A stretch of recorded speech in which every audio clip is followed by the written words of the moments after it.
Sir, why do countries like Japan, US get into high debt, etc. situations and need to take drastic measures? Was it not possible to see it coming and start taking gradual measures early? Anand Shah. Anand ji, आप Japan तक पहुंच गए। आप तो मैं तो आपको बोलूँगा आप हमारे देश को ही देख लो।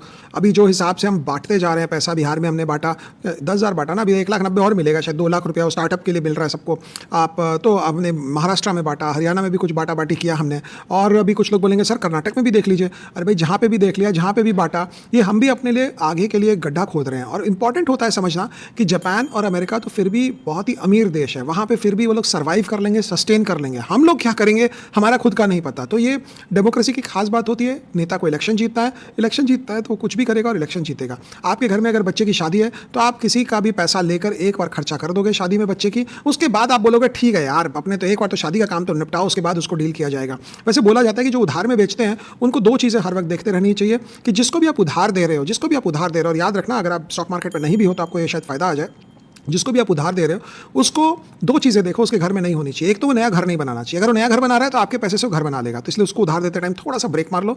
दूसरी चीज़ जो होती है आपको ये देखना पड़ेगा उसके घर में कोई शादी नहीं होनी चाहिए, नहीं तो आपके पैसे से ही वो जो बिन राजा जो आए हैं और जो वो सारा काम होगा वो सब आप ही के पैसे से हो जाएगा, क्योंकि आदमी यही सोचता है एक बार शादी का काम तो सलटाओ, बाद में देखा जाएगा। तो अगर किसी के घर में शादी हो या कोई आदमी अपना घर बना रहा हो तो उस समय आप थोड़े से सतर्क हो जाइए उसको पैसा देने के लिए।